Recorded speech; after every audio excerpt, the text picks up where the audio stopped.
5월 넷째 주 주일 예배에 나오신 여러분들을 진심으로 환영합니다. 우리 다 같이 일어나셔서 하나님을 찬양하며 예배로 나아가겠습니다.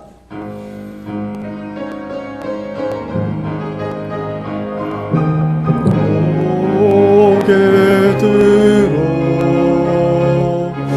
주를 맞이해 엎드리어 경배하며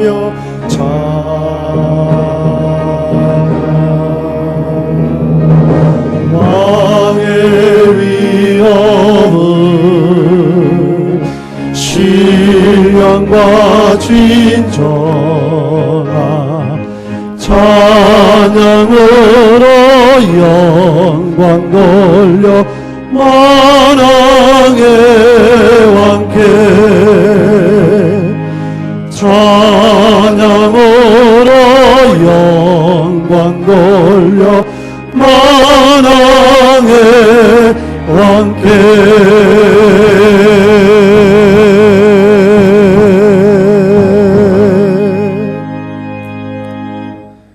여호와는 압제당하는 자의 요새이시요 환난 때의 요새시로다. 아멘. 환난 날에 요새 되시며 도움 되시는 하나님 아버지, 지금까지 지켜주시고 인도해 주셔서 감사합니다. 오늘도 내 인생의 주인 되신 하나님께만 예배하기 원하오니 우리의 모든 예배를 받아주시옵고 우리의 심령을 꼭 잡아 주시옵소서. 감사드리며 예수님 이름으로 기도합니다. 아멘.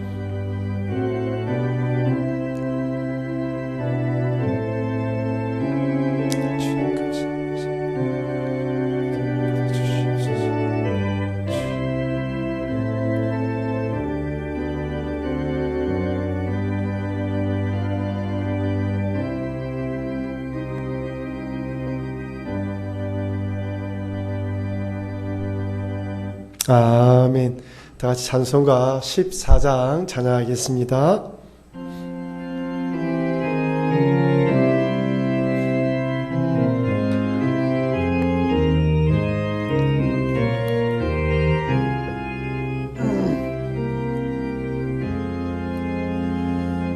주리 하나님 하늘에 계시니 온천하 만민 주 앞에 찬송하네. 이 천지 만물도 주 앞에 엎드려 그 거룩하신 이름을 늘 높이네.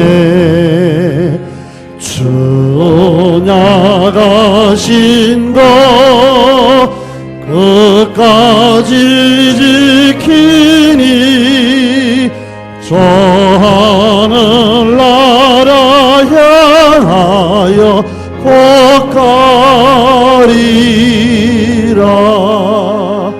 주 얼굴 배울 때 내 마음이 기쁘고 영원히 주의 영광을 찬양하리.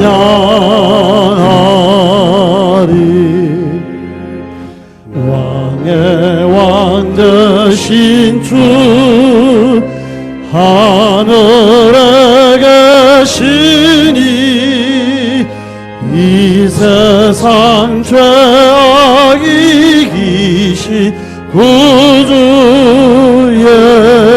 예수 저 천군 천사와 조미하고서 우성도 함께 영원히 널 섬기네.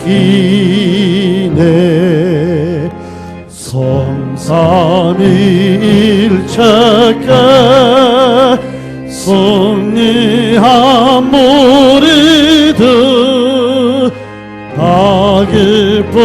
소리 높여서 감사드려 창조주 하나님 내 주님 되시니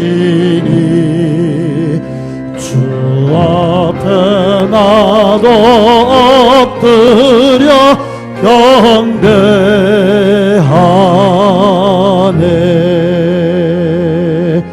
아멘.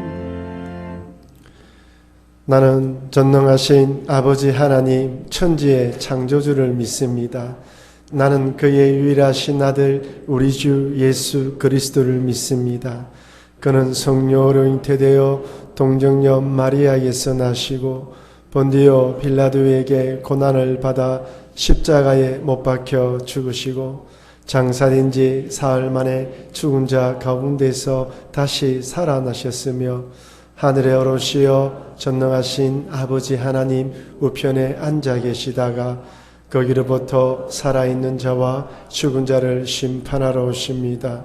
나는 성령을 믿으며 거룩한 공교회와 성도의 교제와 죄를 용서받는 것과 몸의 부활과 영생을 믿습니다. 아멘. 우리 다 같이 자리에 앉으셔서 교동문 18번 시편 31편을 서로 교독하도록 하겠습니다. 교동문 18번 시편 31편입니다. 여호와여 내가 주께 피하오니 나를 영원히 부끄럽게 하지 마시고 주의 공의로 나를 건지소서.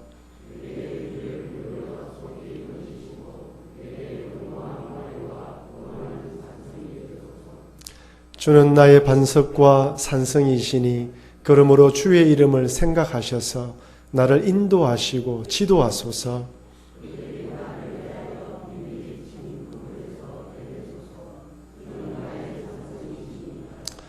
내가 나의 영을 주의 손에 부탁하나이다. 진리의 하나님 여호와여 나를 속량하셨나이다.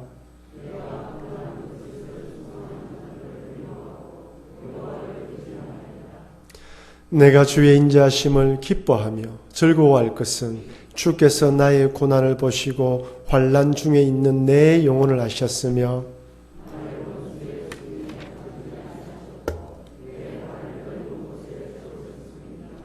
아멘.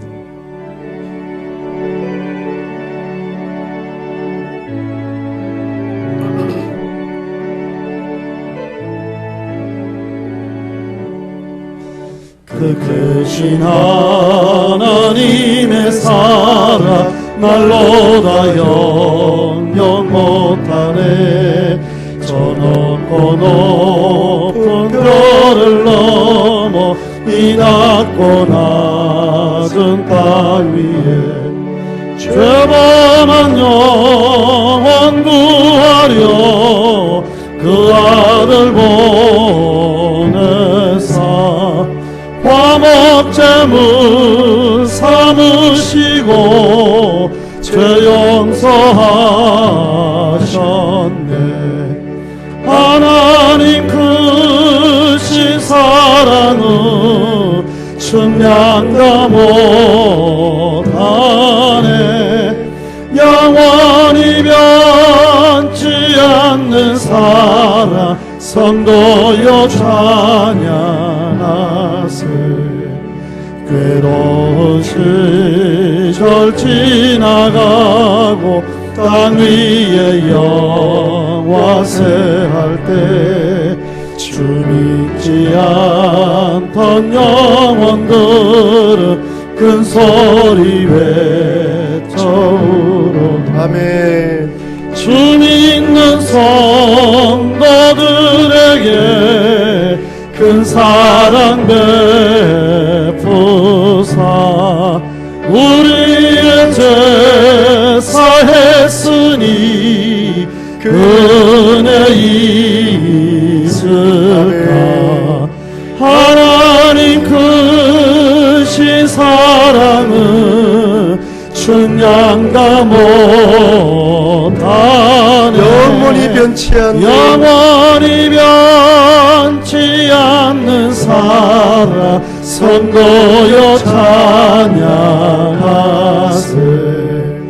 하늘을 두루마리 삼고 바다를 먼물 한없는 하나님의 사랑 한없는 하나님의 사랑 다 기록할 수 없겠네. 그렇습니다. 하나님의 사랑을 다 기록할 수 없습니다.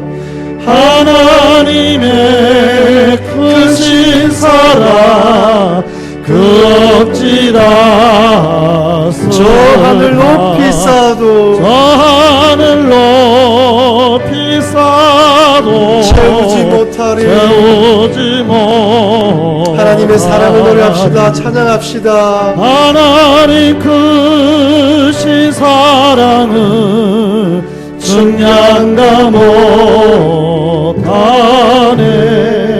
영원히 변치 않는 사랑 성도여 찬양하세.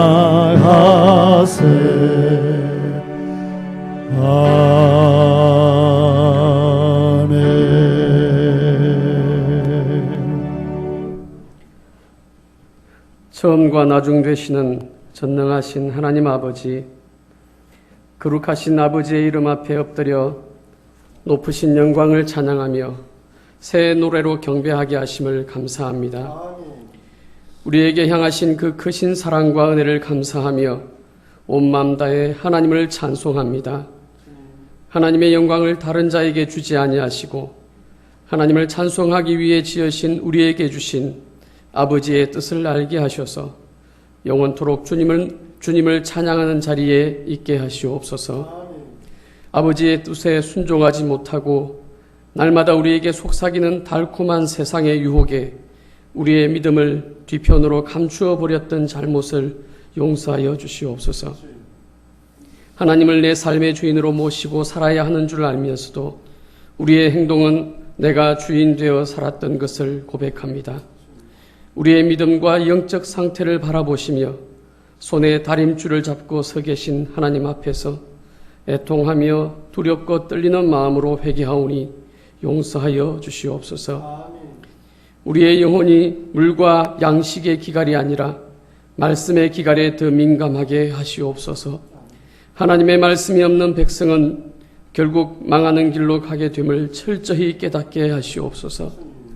세상의 풍조와 교회를 향한 비난의 목소리와 주위를 둘러싼 수많은 우상에 굴복하지 않게 하시고 잠잠히 우리를 사랑하시는 아버지 하나님만 바라보게 하시옵소서. 코로나로 드러난 현상에만 매몰되지 않게 하시고 우리의 영안을 뜨게 하사 그 속에 감추인 하나님의 뜻을 발견케 하시옵소서. 예수 그리스도의 피값으로 세우신 부산북교회를 사랑하여 주심을 감사합니다. 코로나로 인한 사망의 그늘에서 우리를 건지시고 날마다 새로운 아침을 맞이하게 하심을 감사합니다. 거룩한 주님의 날에 성도들이 함께 모여 하나님을 예배하게 하심을 감사합니다. 아버지께서 이 예배 가운데 임재하여 주셔서 우리의 찬양과 예배를 받아주시고 은혜로 충만케 하시옵소서. 하나님의 강한 손과 펴신 팔로 우리 교회를 붙들어 주시고 더욱더 하나님을 찬양하며 영광의 보좌 앞에 나아가게 하시옵소서. 이 지역의 빛과 소금으로서 그 소명을 다하게 하시고 그리스도의 복음이 땅끝까지 전거되도록 온 힘을 다하는 교회가 되게 하시옵소서. 하나님께서 나를 부르신 소명이 무엇인지를 알게 하셔서 그 뜻에 순종하는 거룩한 자녀가 되게 하시옵소서. 믿음이 연약한 우리를 도우시고 은혜의 보좌 앞에 담대히 나아갈 수 있도록 믿는 도리를 굳게 잡는 성도가 되게 하시옵소서. 지금 나에게 있는 모든 소유가 다 내 것이 아님을 깨닫는 지혜를 주시고 하나님의 것을 하나님께 드릴 수 있는 믿음을 주시옵소서. 불의의 사고를 당한 성도를 위로하여 주시옵소서. 성령께서 친히 그 상처를 어루만져 주시고 아버지의 위로가 그 상처를 덮고 그 마음도 평안케 하시옵소서. 육신의 질병과 마음의 고통으로 신음하는 성도의 간구를 들어주시고 아버지의 얼굴을 그들에게 비추사 은혜 베풀어 주시기를 원하오니 그 마음과 육신이 온전한 회복을 얻게 하시옵소서. 영광스러운 그리스도의 말씀에 순종하여 복음을 위해 헌신하는 선교사님들을 붙들어 주셔서 영육간에 강건케 하시고 맡은 사명 감당하기에 부족함이 없도록 필요한 것들을 공급하여 주시옵소서. 아버지의 부르심에 순종하여 부산북교회 공동체를 위하여 세우심을 입은 담임 목사님을 붙들어 주시옵소서. 말씀에 합당한 목회를 통하여 하나님의 뜻을 이루어 드리는 신실한 목사님 되게 하시옵소서. 목사님의 건강을 지켜주시고 가정과 말씀 사역 위에도 은혜를 더하여 주시옵소서. 이 시간 예배하는 모든 성도들의 마음이 하나 되어 영과 진리로 예배하게 하시고 생명의 말씀에 깊이 잠기는 은혜의 시간 되게 하시옵소서. 마음과 정성을 다하여 올려드리는 찬양을 받아주시고 하나님의 것을 구별하여 올려드리는 예물도 흠양하여 주시옵소서. 변함없으신 사랑으로 우리를 인도하시는 참 목자 되신 예수님의 이름으로 기도드립니다. 아멘.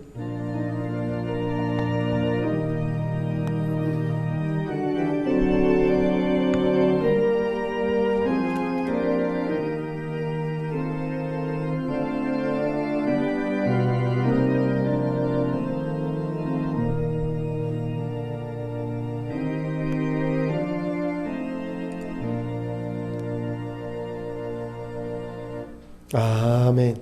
하나님 말씀은 누가복음 19장 28절에서 40절 말씀까지 우리 한 절씩 교독하도록 하겠습니다. 신약성경 누가복음 19장 28절에서 40절 말씀까지입니다. 28절 말씀 제가 먼저 봉독합니다. 예수께서 이 말씀을 하시고 예루살렘을 향하여 앞서서 가시더라.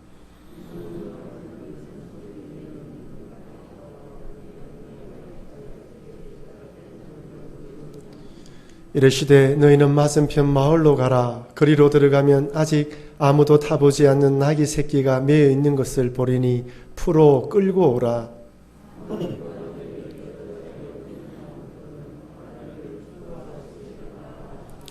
보내심을 받은 자들이 가서 그 말씀하신 대로 만난지라.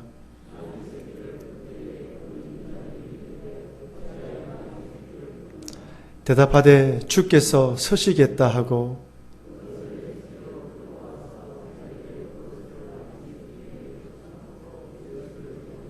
가실 때에 그들이 자기의 겉옷을 길에 펴더라.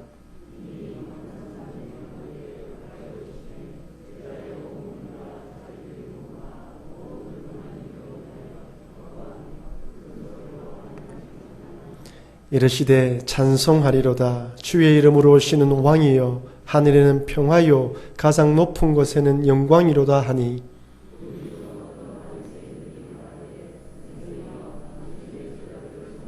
같이 읽겠습니다. 대답하여 이르시되 내가 너희에게 말하노니 만일 이 사람들이 침묵하면 돌들이 소리 지르리라 하시니라. 아멘.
아멘. 우리 하나님께 영광의 목소리를 드리겠습니다.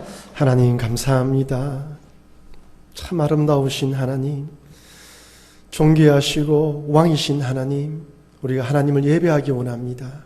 지난 한 주간 삶 동안 세상 살아가면서 우리의 중심이, 우리의 마음이 누구에로 향했는지 돌아보며 다시 하나님께로 향하기 원하오니 우리의 마음의 고백을 받아주시옵고 말씀하여 주셔서 이 하나님으로 큰 소망을 가지며 살아갈 수 있도록 도와 주시옵소서. 하나님 말씀을 기대합니다. 말씀하여 주시옵소서. 예수님 이름으로 기도합니다. 아멘. 여러분 한번 따라할까요? 코로나는 멀리하고 하나님은 가까이 합시다. 예, 멀리할 것은 멀리해야 되지만 가까이 할 것을 가까이 하지 않으면 둘 다 놓쳐버립니다. 하나님의 말씀, 기도하는 것, 내가 성령으로 함께 동행해야 된다는 사실을 잊지 마시고 어디에 있든지 말씀과 기도로 하나님과 친밀한 교제를 나누시는 여러분과 제가 되기를 바랍니다. 한번 따라할까요? 내 것이 내 것이 아닙니다. 여러분들이 소유하고 있는 것 중에 가장 값비싼 것은 무엇입니까? 집을 소유하고 계신 분들은 집이 제일 값비싸겠죠. 아니면 차, 보석, 현금 등이 있을 것입니다. 그런데 한번 가만히 생각해 보십시오. 만약 지진이나 또한 전쟁이 일어나게 되면 여러분 가지고 있는 것들이 어떻게 될까요? 집값은 폭락하고 은행에 있는 돈은 사용할 수가 없습니다. 내가 소유하고 있는 재산의 가치는 사회가 정상적으로 돌아갈 때 그 가치를 가지고 있는 것이지 전쟁이나 기근이나 또한 이런 전염병, 이런 어려움들이 있으면 휴지 조각이나 다름없습니다. 그러니 내 것이 되기 위해서는 그 앞에 하나님의 은혜로 아무 문제가 없을 때라는 단서가 붙어야 됩니다. 그렇지 않으면 내 것이 아닙니다. 오늘 본문을 보면 예수님께서 나귀를 타고 예루살렘에 입성하십니다. 예수님 마치 나귀가 내 것이냐 내어 놓으라, 내가 쓰겠다라고 이야기를 하고 나귀를 사용하고 있습니다.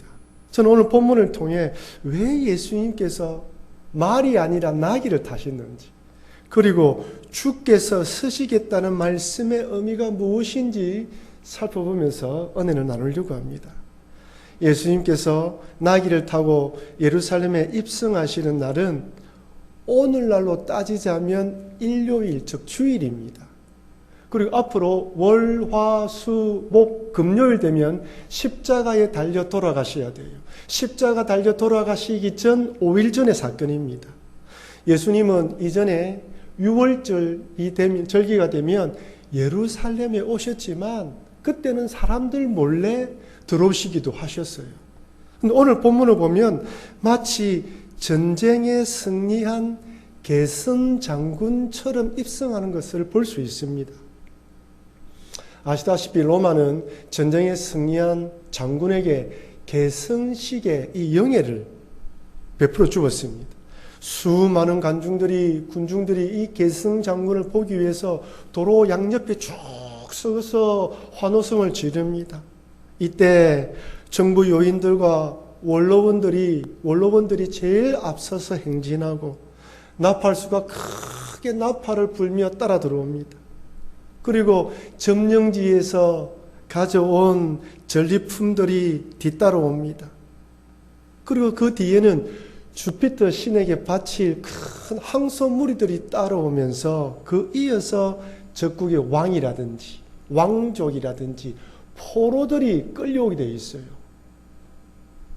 마지막으로 그 뒤에 향기로운 냄새를 내는 향료를 흔드는 제사장 그룹이 들어오면서 맨 마지막에 계승 장군이 말을 타고 들어옵니다. 모든 사람들이 환호성을 질러요. 그 계승 장군의 이름을 부르면서 환호성을 지르는 것이죠. 그런데 예수님은 예루살렘에 입성하시는데 나귀를 타고 오십니다. 말이 아니라 30절 31절입니다. 이르시되 너희는 맞은편 마을로 가라. 그리로 들어가면 아직 아무도 타보지 않는 나귀 새끼가 매여 있는 것을 보리니 풀어 끌고 오라. 만일 누가 너희에게 어찌하여 푸느냐 묻거든 말하기를 주가 쓰시겠다 하라 하시매. 저는 사실 이 본문의 구절을 읽으면서 이해가 잘 되지 않았습니다. 첫 번째는 왜 흰 말이나 검은 말이 아니라 낙이라는 것이죠. 왜 낙이입니까? 성경을 쭉 읽어보면 모든 군중들이 지금 예수님을 정치적인 메시아로 생각하며 개성장군처럼 환호성을 지르며 환영하고 있어요. 그러면 흰 말을 타시고 들어오셨다면 좀 더 멋있어 보이고 뭔가 대단해 보이지 않습니까? 뭔가 낙이라는 게 초라해 보이잖아요. 여러분, 예수님께서 이렇게 나귀를 타신 것은 칼과 권력으로 싸워서 정복하는 왕이 아니라 평안의 왕, 겸손의 왕이라는 것을 드러내시는 거예요. 로마의 평화, 팍스 로마나, 로마의 평화는 어떻게 운영되었습니까? 칼과 권력으로 운영되어졌어요. 점령지에 반란이 일어나면 군대가 쳐들어가서 두 번 다시 반란을 일으키지 못하도록 잔인하게 진압했습니다. 어느 누구 하나 로마의 권력과 힘 앞에 반란을 일으킬 생각을 하지 못하게 만드는 것이죠. 하지만 예수님은 하나님의 아들이시면서도 하늘 보좌를 버리시고 인간의 몸을 입고 대속의 제물이 되어주시는 평화의 왕, 겸손의 왕으로 오셨습니다. 권력과 힘의 상징인 말이 아니라 섬김과 겸손의 나귀를 타고 들어오신 것이죠. 그래서 예수님께서 오시기 전 500년 전에 살았던 스가랴 선지사가 이렇게 예언합니다. 스가랴 9장 9절 10절 말씀 우리 같이 읽어보겠습니다. 시온에 따라 크게 기뻐할지어다. 예루살렘에 따라 즐거이 부를지어다. 보라, 내 왕이 내게 임하시나니 그는 공의로우시며 구원을 베푸시며 겸손하셔서 나귀를 타시나니 나귀의 작은 것 곧 나귀 새끼니라. 내가 에브라임의 병고와 예루살렘의 말을 끊겠고 전쟁하는 활도 끊으리니 그가 이방 사람에게 화평을 전할 것이요 그의 통치는 바다에서 바다까지 이르고 유브라데 강에서 땅까지 이르리라. 아멘.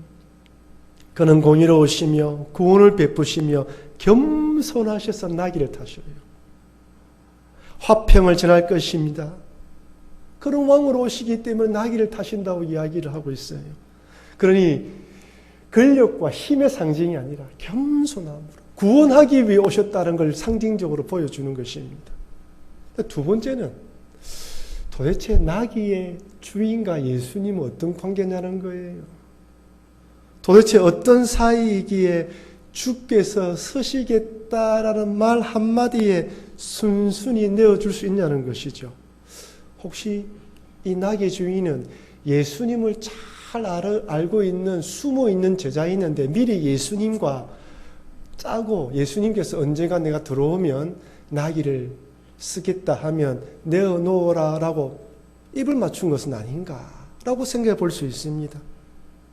아니면 전혀 모르는 사이인데 그날 제자의 말을 듣고 감동해서 적석으로 내어주는지 알 수는 없습니다.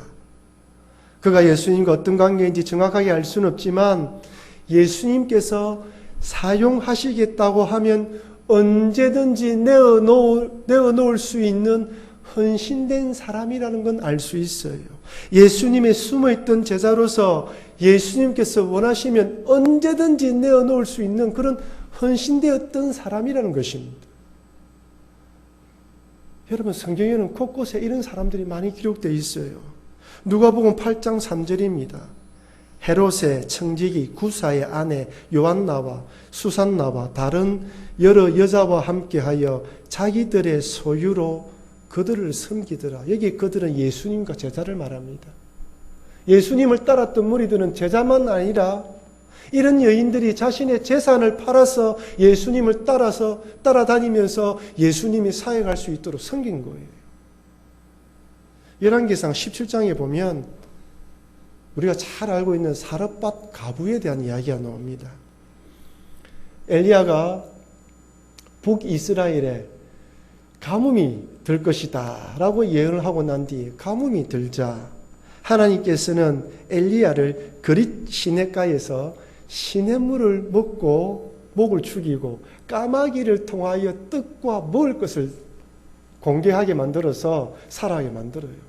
그러다가 기근이 더 심해져서 더 이상 시냇가에 물이 없게 되자 이번에는 시돈에 속한 사르밧 가부에게 보냅니다. 여러분, 시돈 땅은 북이스라엘도 남유다 땅도 아니에요. 그렇다면 우리가 생각을 해봐야 됩니다.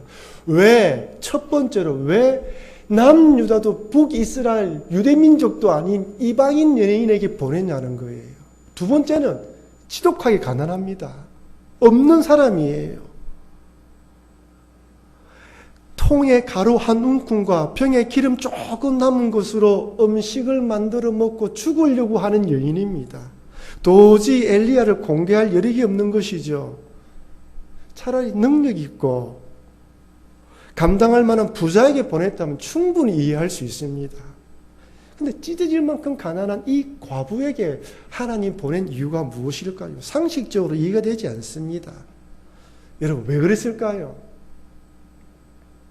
그것은 그럼에도 불구하고 그렇게 하나님 믿지 않는 시대임에도 불구하고 이방 여인 중에서도 그럼에도 불구하고 하나님을 공개할 만한 믿음의 사람이 있다는 걸 보여주는 거예요. 북이스라엘과 남유다에는 돈이 많은 사람들 중에도 보내도 내어놓지 않을 것인데 이방 여인 중에는 이런 여인이 있다는 걸 보여주는 거예요. 열왕기상 17장 13절 14절 우리 같이 한번 읽어보겠습니다. 엘리야가 그에게 이르되 두려워하지 말고 가서 내 말대로 하려니와 먼저 그것으로 나를 위하여 작은 떡 한 개를 만들어 내게로 가져오고 그 후에 너와 내 아들을 위하여 만들라. 이스라엘의 하나님 여호와의 말씀이 나 여호와가 비를 지면에 내리는 날까지 그 통에 가루가 떨어지지 아니하고 그 병에 기름이 없어지지 아니하리라 하셨느니라. 아멘. 여러분, 시돈 사람들은 어떤 신을 섬긴 줄 압니까? 바알 신을 섬겨요. 근데 엘리야가 누구 이야기를 하고 있어요? 이스라엘 하나님 여호와의 말씀이 이렇게 임했다고 이야기를 하고 있습니다. 이방 여인이었지만 이스라엘의 하나님 여호와의 말씀이라면 믿고 순종할 만한 여인이라는 거예요. 만약 사르밧 가구가 여호와 하나님에 대한 믿음이 없었다면 어떻게 반응했을까요? 그런 이스라엘의 하나님이라면 나에게 떡을 달라고 하지 말고 당신이 그 하나님께 빌어서 떡을 달라고 하십시오 라고 문전박대했을 것입니다. 아니, 왜 그런 능력의 하나님을 믿으면서 굳이 나처럼 가난한 과부인 나에게 와서 이런 이야기를 하냐고, 미친 사람이 아니냐고 취급할 수도 있어요. 근데 이 여인은 이스라엘의 여호와 하나님이란 말을 듣고 순종합니다. 여러분, 엘리야가 사역할 시대가 어떤 시대입니까? 아합 왕이 북이스라엘을 다스릴 때예요. 여호와 하나님 믿는 사람을 잡아 죽이던 시대였습니다. 그런데 그런 시대에 하나님께서는 이방인 과부를 통해 어떤 시대를 막론하고 믿음의 사람이 있다는 걸 보여주는 거예요. 이처럼 나귀의 주인도 비록 다른 제자들처럼 모든 것을 버리고 예수님을 따르지 않았지만 예수님께서 서시겠다라고 말하면 언제든지 내어놓을 준비가 되어 있었던 것입니다. 모든 것을 내려놓고 예수님을 따르는 믿음도 정말 대단한 믿음이지만 내가 있는 그곳에서 주님께서 서시겠다라고 말씀하시면 언제든지 순종하는 믿음도 대단한 줄 믿으시길 바랍니다. 세 번째로, 과연 주께서 서시겠다라는 말의 의미가 무엇일까요? 주께서 서시겠다라는 이 한글 번역은 헬라어 원문의 의미를 잘 살리지를 못했습니다. 31절의 헬라어 원문을 보면 아우트라는 소유격 대명사가 있는데 이 부분을 한글 성경은 번역하지 않았어요. 그냥 주께서 서시겠다라고 한 것이죠. 하지만 원문에 맞게 직역하면 나 귀에 주께서 필요로 하신다는 뜻입니다. 주께서 쓰시겠다는 말이 아니라 그 나귀가 내 거라는 거예요. 한마디로 내 거니까 내어놓으라는 것입니다. 여러분, 나귀의 주인이 누구입니까? 인간적으로 보면 나귀를 키우는 사람입니다. 그런데 예수님은 그 나귀의 소유권을 자신이 주장하고 있어요. 왜 그렇습니까? 예수님은 지금 하나님 아들의 권위로서, 창조주 하나님의 권위로서 네 모든 것은 내 것이다 라고 말하는 거예요. 누가복음에는 기록되어 있지 않지만 마가복음에는 이렇게 덧붙여 있습니다. 마가복음 11장 3절 말씀 우리 같이 읽어보겠습니다. 만일 누가 너희에게 왜 이렇게 하느냐 묻거든 주가 쓰시겠다 하라. 그리하면 즉시 이리로 보내리라 하시니, 그리하면 즉시 이리로 보내리라 하시니 되어 있는데, 여기에도 팔릴이라는 부사가 생략되어 있어요. 이 팔릴이라는 부사는 다시란 뜻입니다. 그러니 이 부분을 원문에 맞게 직역하면 그리하면 즉시 다시 이리로 보낸다는 뜻이에요. 이 말씀은 무슨 말씀이냐면, 나귀 새끼의 진짜 주인이신 예수님께서 그 사람에게 나귀 새끼를 키우도록 위임했고, 이제 주인인 예수님이 쓰시겠다라고 말씀하시기 때문에 다시 돌려보내라는 뜻입니다. 지금 예수님께서는 주께서 쓰시겠다는 이 말 가운데에 부탁하거나 양해를 구하는 것이 아니라 당당하게 내가 쓸 나귀를 내어놓으라는 것입니다. 제가 이렇게 말씀드리면 어떤 분은 목사님, 예수님은 진짜 칼만 안 든 강도입니다 라고 생각하실 분이 있어요. 정말 여러분이 가지고 있는 통장에 있는 금액, 집문서 내가 쓰기 원한다 내어놓으라 하면 어떻게 할까 두려워하시는 분 한두 분 계시네 보니까요. 근데 여러분, 우리 예수님은 독재자나 악한 왕이 개인의 재산을 강제적으로 빼앗는 것처럼 그런 악한 왕이 아닙니다. 독재자나 타락한 국가 권력자가 국민의 삶에는 관심 없이 자기 배만 채우는 그런 하나님이 아니라는 거예요. 우리 하나님께서는 모든 세상을 아름답게 창조하시고 난 뒤에 보시기에 좋게 창조하시고 이 모든 것들을 우리 인간들이 공짜로 쓰도록 만들어 놨습니다. 숨 쉬는 것, 물 먹는 것, 중요한 것 전부 다 공짜예요. 여러분, 빈몸으로 태어나서 이만큼 살아갈 수 있도록 환경과 여건을 조성하신 분은 하나님입니다. 우리가 하나님 앞에 가게 되면 그때 그 순간에 보이지 않는 하나님께서 어떻게 도와주셨는지 다 알게 될 거예요. 지금은 알지 못하지만 내가 가지고 누리고 있는 것, 이 모든 것이 하나님의 것입니다. 하나님께서 주신 것으로 살아가는 것이죠. 그러기에 하나님의 아들이시며 하나님이신 예수님께서 나귀를 쓰시겠다고 당당하게 말하는 것입니다. 여러분, 이것은 헌금도 마찬가지입니다. 헌금도 이런 마음으로 드리는 거예요. 하나님은 여러분들에게 헌금하라고 구걸하지 않습니다. 양해를 구하지 않습니다. 하나님의 다스림, 하나님에 대한 감사의 고백이 없으면 감사헌금은 고사하고 11조를 드릴 수가 없어요. 내가 열심히 일해서 번 돈이라고 생각하니 어떻게 10의 1을 떼어서 헌금할 수 있겠습니까? 절대로 할 수 없습니다. 11조를 포함한 모든 헌금에는 모든 것이 하나님의 은혜로 살아간다는 고백이 담겨 있어요. 그래서 하나님께서는 당당하게 감사하는 마음으로 헌금을 드리라고 말씀하는 것입니다. 창세기 14장에 보면 아브라함이 최초로 11조 헌금을 드리는 장면이 나와요. 자신의 조카 롯의 일행들이 소돔 땅에 일어난 전쟁으로 포로로 잡혀갑니다. 이때 아브라함은 집에서 훈련시킨 318명의 종과 동맹군들의 군사와 함께 쳐들어가서 롯의 일행뿐만 아니라 잡혀갔던 모든 사람들을 다 구출해냅니다. 이때 살렘왕 멜기세덱이 떡과 포도주로 아브라함을 영접하면서 이렇게 이야기를 해요. 창세기 14장 19절 20절 말씀 우리 같이 읽어보겠습니다.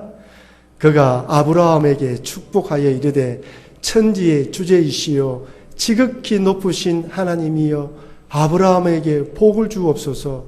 너희 대적을 내 손에 붙이신 지극히 높으신 하나님을 찬송할지로다 하매 아브라함이 그 얻은 것에서 10분의 1을 멜기세덱에게 주었더라. 아멘. 무슨 말씀입니까? 멜기세덱이 아브라함에게 와서 무슨 이야기를 하고 있어요? 지금 네가 승리한 것은 누구 때문이라고요? 하나님 때문이라는 거예요. 내 하나님 여호와를 찬송할지어다. 왜? 네가 도저히 이길 수 없는 전쟁을 승리한 것은 하나님의 은혜라. 그래서 찬송하라는 거예요. 딱 듣는 순간 깨닫고 난 뒤에 받은 것들의 소유의 10의 1을 감사의 고백으로 드리는 것입니다.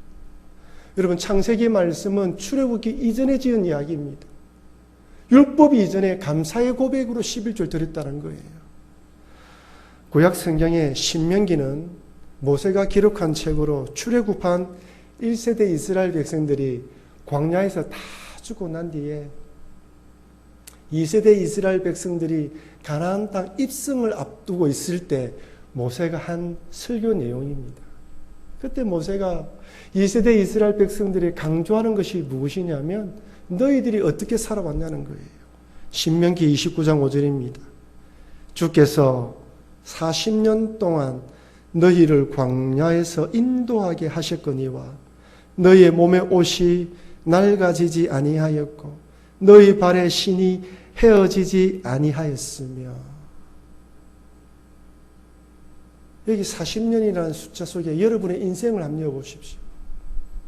여러분들이 지금까지 살아오시면서 여러분의 옷과 여러분의 신발을 공급하신 분이 하나님이십니다.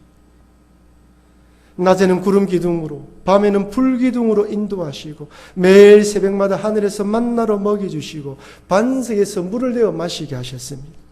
가나안 땅에 들어가서도 이렇게 인도하신 하나님을 잊지 말라는 것이죠. 생활이 편해지고 삶이 윤택해지더라도 내 힘으로 살아갈 수 있다는 교만한 생각을 하지 말고 항상 하나님의 은혜로 살아가는 존재임을 잊지 말라는 것입니다. 이렇게 하나님 은혜로 살아가는 존재라는 신앙 고백으로 드리는 것이 11조예요. 야, 목사님께서 영상 예배 안 하고 현장 예배로 복귀하신다더만 11조 헌금하시네, 11조 설교하시네. 이렇게 생각하지 마시고 우리 인생이 어떻게 살아가느냐를 보자는 것이죠. 11조 이야기가 나왔으니 한 가지만 짚고 넘어가겠습니다. 지금 우리는 도시 문명으로 살아갑니다. 농사나 어업, 목축을 할 때보다 수입 구조가 다양해지고 지출 항목, 세목 조항이 까다로워지면서 11조를 어떻게 해야 하는지 애매할 때가 많습니다. 특히 사업하시는 분들의 이야기를 들어보니까 수입에 대한 정의가 내리기가 상당히 어렵더라고요. 헷갈려 하시는 분이 참 많습니다. 우리 직장인들 가운데는 목사님, 세금 전으로 11조를 해야 됩니까? 세금 후로 11조를 해야 됩니까? 질문하는 사람도 있습니다. 근데 여러분, 하나님께서 세금 이전으로 11조를 하면 좀 더 많이 냈다고 기뻐하시고 세금 이후로 하면 좀 덜 냈다고 화내실까요? 여러분들이 신앙 고백을 담아서 이런 마음으로 고백하면 올립니다라는 그 금액이 많고 적음에 따라 사람 기뻐하실까요? 그렇지 않습니다. 11조의 정신은 하나님 주신 은혜에 대한 감사의 고백으로 그 물질 안에서 내가 내 형편에서 이만큼입니다 드리는 것이잖아요. 때로는 두각이 자를 수가 없어요. 그러니까 내 마음에 고백이 담겨 있다면 하나님 기뻐 받으십니다. 그러나 한 가지 11조는 11조로 드려야 됩니다. 11조 금액을 떼서 어떤 금액은 성경금 드리고 어떤 금액은 감사금 드리면 안 돼요. 11조는 11조입니다. 그 외의 금액을 가지고 하나님을 바라보면서 선교사님 돕기 위해서 성경금을 드리고 드리는 거예요. 11조에 기본적으로 하고 난 뒤에 그 다음으로 나아가야 되는 것입니다. 이것은 내 자녀도 마찬가지입니다. 내 자식이 내 배에서 태어났다고 내 것이 아닙니다. 초등학교 1, 2학년 된 학생이 한 명이 학원을 다니는데 학원을 6개나 다녀요. 돈은 돈이라도 그 얼마나 많은 시간을 학원, 이 학원, 저 학원 다녀야 됩니까? 하나님께서 여러분들에게 양육하도록 맡기신 하나님의 자녀입니다. 내 품에서 태어났기에 사랑과 정성으로 양육해야지만 내 것처럼 생각하면 안 돼요. 만약 집착과 애착으로 양육하면 하나님의 마음으로 양육할 수 없습니다. 자식이 믿음의 결단을 할 때 환영하며 박수 칠 수가 없어요. 단지 여러분의 목표가 우리 자녀들이 내 때보다 좀 더 윤택하고 잘 살고 안락하게 사는 거, 사람들에게 인정받는 삶을 살아가는 것이 목표라면, 그렇게 되지 못하면 자녀와 관계가 멀어지게 됩니다. 하지만 이 아이를 이 땅에 보내신 하나님의 뜻이 있음을 믿고 하나님의 뜻 가운데 그 길로 걸어갈 수 있도록 기도하고 양육한다면, 내 자녀가 어디서 무엇을 하든지 그 10년 가운데에 주 예수를 주로 고백하고 성령으로 살아간다면 우리는 성공한 인생이고 여러분들은 성공한 부모입니다. 그리고 하나님께서 내 자녀를 주의 뜻 가운데 사용하겠다 말씀하시면 언제든지 내어드릴 수 있는 것입니다. 사랑하는 성도 여러분, 예수님은 십자가를 지시기 위해 예루살렘에 오셨습니다. 권력과 힘으로 다스리는 말을 타고 개성장구처럼 입성하시는 왕이 아니라 겸손과 평화의 왕으로 나귀 새끼를 타고 입성하셨습니다. 나귀 새끼의 주인께 양보해라 부탁한 것이 아니라 당당하게 네 것이 내 것이다, 하나님 나라 사역을 위해서 네 것을 내어놓으라고 말씀하시면서 요구하셨고, 그 나귀 주인은 그런 마음으로 내어놓았습니다. 이처럼 내 모든 것이 내 것이 아님을 잊지 마시고 주께서 서시겠다라고 말씀하시면 내 물질도, 내 자녀도, 여러분의 인생도 나귀처럼 내어드려서 예수님을 태워서 들어가는 그런 귀한 일에 쓰임 받으시는 여러분과 제가 되길 주의 이름으로 축원합니다. 여러분, 말씀이 무겁습니까? 결단하시면서 이렇게 살아가시기를 바랍니다.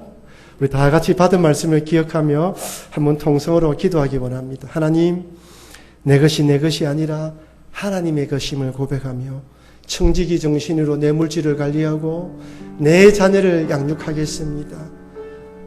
내 몸도 주님을 위해 쓰시겠다면 드릴 수 있도록 드리겠습니다라는 결단의 고백으로 우리 한번 다 같이 한번 통성으로 기도하겠습니다. 기도하시겠습니다. 사랑하는 하나님 아버지, 내 것이 내 것입니까? 하나님, 내 것이 아님을 고백합니다. 하나님 도와주시지 않으면 내 모든 것도 다 의미 없음을 고백합니다. 하나님 아버지, 이제 주께서 서시겠다 말씀하시면 내 것도 주님을 것으로 생각하며 내어드릴 수 있는 청지기 마음으로 드릴 수 있도록 도와주시옵소서. 물질도, 내 자녀도, 내 인생도, 내 시간도 하나님 원하시는 곳에 쓰임받는 믿음의 사람이 될 수 있도록 도와주시옵소서. 지금까지 우리의 삶을 돌아보며 하나님, 이 나귀가 예수님을 태워서 예루살렘으로 입성합니다. 내 물질이, 나의 자녀가 내가 나귀처럼 우리 예수님의 뜻에 따라 쓰임받는다면 임처럼 얼마나 영광스러운 일이겠습니까? 이런 믿음으로 쓰임받을 수 있도록 주님 도와주시옵고, 이런 믿음으로 남은 인생 살아갈 수 있도록 우리를 도와주시옵소서. 감사드리며 예수님 이름으로 기도합니다. 아멘.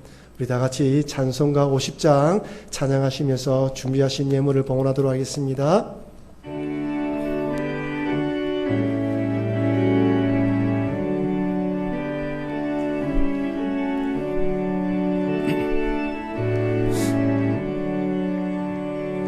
내게 있는 모든 것을 아낌없이 드리네. 사랑하고 의지하며 주만 따라 살리나. 주 주께 드리네 주께 드리네 사랑하는 구주 앞에 모두 드리네 내게 있는 모든 것은 겸손하게 드리네 세상 욕심 멀리하니 나를 받아주소서 주께 드리네 주께 드리네 사랑하는 구주 앞에 모두 드리네 내게 있는 모든 것을 주를 위해 드리네 주의 성령 충만하게 내게 내려주소서 주께 드리네 주께 드리네 주께 드리네 사랑하는 구주 앞에 모두 드리네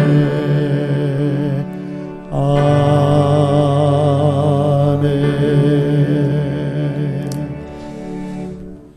온 세상을 창조하시고 다스리시는 하나님 아버지, 오늘 또 하나님을 아버지라 부르며 또한 하나님께만 예배드리게 하심에 감사드립니다.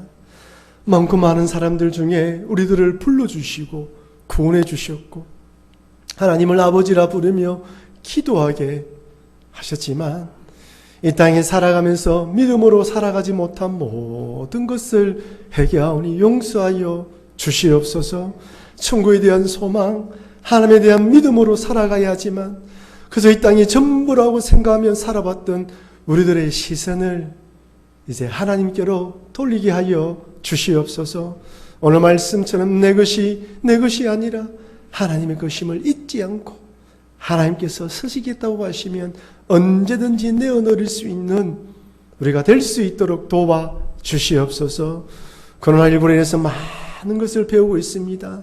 탐욕과 욕심의 결과가 무엇인지 똑똑히 보고 있으니 이제 섬기는 삶, 사랑으로 다스리는 성도의 삶을 살아 나도 살고 이웃도 살고 자연도 함께 살아가게 만드는 청지기의 삶을 살게 하여 주시옵소서. 하나님, 전염병으로 불안과 두려움에 떨고 있는 사람들이 있다면 붙들어 주시며 하나님께서 함께 하심을 믿고 이 어려움을 극복하게 하여 주시옵소서. 하나님, 특별히 사고와 질병으로 병원에 입원하여 치료 중인 성도들이 있습니다. 속히 회복시켜 주시옵고 기도하며 주의 은혜만을 간구하는 그들의 기도에 응답하여 주시옵소서. 하나님, 공부와 취업으로 타 지역과 외국에 출두한 우리 청년들, 성도들, 유황변에 계신 어르신들, 연세 많으신 부모님들의 건강을 꼭 지켜주시며 군복무 중에 있는 우리 자녀들에게도 통일한 은혜를 내려 주시옵소서. 하나님, 오늘도 모든 것이 하나님께로부터 왔다는 신앙 고백으로 11조와 함께 예물을 올려드립니다. 하나님, 그 외 모든 목적 헌금, 선교 헌금, 방송 문서 출판 헌금, 하나님 전도기회 헌금들을 올려드립니다. 하나님, 모든 예물을 기뻐 받아주시옵고 이 물질이 쓰여지는 곳마다 하나님의 은혜가 나타나게 하시고 드린 모든 손길 위에 이번 한 주도 살아갈 수 있는 은혜의 복을 내려 주시옵소서. 감사드리며 예수님 이름으로 기도합니다. 아멘. 우리 옆에 계신 분들에게 내 것이 아닙니다 라고 인사할까요? 여러분, 내 것이 아닙니다. 전쟁이 일어나고 세상이 혼란해지면 정말 가치가 다 떨어지는 가운데 청지기로 맡기셨다는 것 꼭 기억하시기를 바랍니다. 주보를 보시고 우리 광고하겠습니다. 여러분, 다음 주일 예배도 오늘 예배처럼 1부, 2부, 3부로 드리게 됩니다. 그래서 꼭 참조해 주시고 혹시 예배 시간을 변경하셔야 될 분은 우리 교육자들한테 말씀해 주시면 감사하겠습니다. 주일 오후 예배는요, 당분간 가정 예배로 드리게 되고요. 새벽 기도회와 수요 기도는 정상적으로 드리고 있습니다. 여러분, 이렇게 기도하는 자리에 많이 참석하십시오. 사회적으로 바쁘지만은 기도하는 일에 소홀하시면 안 됩니다. 어쨌든 내 개인적으로 살기 위해서 기도해 주시면 감사하겠습니다. 각 위원회, 위원장 및 부장 모임이 다음 주일 31일 주일 3부 예배 후에 당일실에서 우리 위원장님들과 부장님들 한번 모여서 코로나 이후에 우리 교회 각 부서들 모임에 대해서 한번 언어를 하려고 합니다. 그래서 꼭 참석해 주시고, 미리 일주일 전에 광고 드리는 것은 이렇게 미리 광고 드리면서 다 참석할 수 있도록 광고 드리는 것입니다. 예, 우리 교육자 우리 사임이 있습니다. 우리 정명철 목사님께서 그동안 본교에 충성하셨던 정명철 목사님께서 모라 3일교회 담임 목사님으로 청빙되어 가시게 되었습니다. 오늘 프로 사임하시게 되는데 앞으로 나오셔서 앞으로 사역을 위해서 기도해 주시고, 또 이렇게 새롭게 가셔서 또 잘 또 적응하셔야 되는데 잘 적응하셔서 교회를 섬길 수 있도록 또 기도해 주시면 감사하겠습니다. 인사 말씀 마이크 좀. 인사 말씀 하시죠 한번. 굉장히 떨리네요. 안 떨릴 줄 알았는데 2015년 7월 5일 주일 부임을 해서 지금까지 우리 성도님들과 함께 신앙생활을 해왔습니다. 본의 아니게 많이 부족함도 많았는데 기도해 주시고 응원해 주시고, 특히 또 하나님의 은혜로 담임 목사로서 또 목회를 할 수 있는 그런 기회를 얻게 되었습니다. 하나님 앞에 부끄럼 없이, 그리고 성도들 앞에서 부끄럼 없이 열심히 하도록 하겠습니다. 우리 성도님들도 기도해 주시고 응원해 주시기 바랍니다. 자료. 감사합니다. 제가 한번 기도하도록 하겠습니다. 하나님 아버지, 그동안 몸된 교회를 충성스럽게 섬겼던 우리 정 목사님, 또 모라 3일 교회로 담임 목사님으로 청빙받게 하심을 감사드립니다. 하나님 아버지, 참 목회하기가 쉽지 않은 세상 가운데에 주께서 맡겨주신 교회를 빚진 자의 마음으로 성도들을 사랑하며 잘 섬겨서 들려오는 소리가 복되게 하여 주시옵소서. 우리 사모님과 은성이를 꼭 붙들어 주셔서 학교생활 잘 적응하게 되게 도와주시옵고, 또한 사모님으로서 역할을 잘 감당함으로 교회가 든든히 쓰가는데 일조할 수 있도록 도와주시옵소서. 성령께서 늘 함께하여 주미사하며 예수님 이름으로 축복하며 기도합니다. 아멘. 다시 한번 박수로 축복해 주시면 감사하겠습니다. 감사합니다. 예, 한 주간 또 믿음으로 승리하시길 바라겠습니다. 우리 다 같이 일어나셔서 주기도문함으로 예배를 마치도록 하겠습니다. 하늘에 계신 아버지, 이름 거룩하사 주님 나라 임하시고 뜻이 이루어지다. 일용할 양식 주시고 우리들의 큰 죄 다 용서하시며 또 시험에 들게 마시고 악에서 구원하소서. 되게 주의 나라 주의 관세 주의 영광 영원히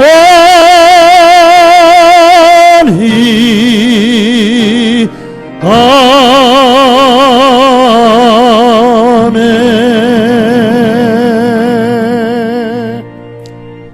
이제는 우리 주 예수 그리스도의 은혜와 하나님의 무한하신 사랑과 성령의 감화감동하심과 교통하심이 모든 것이 하나님께로부터 왔다는 고백으로 살아가기로 결단하는 주의 백성들 머리 위에와 남은 생애 위에 몸된 교회 위에 지금부터 영원토록 함께 있을지어다. 아멘.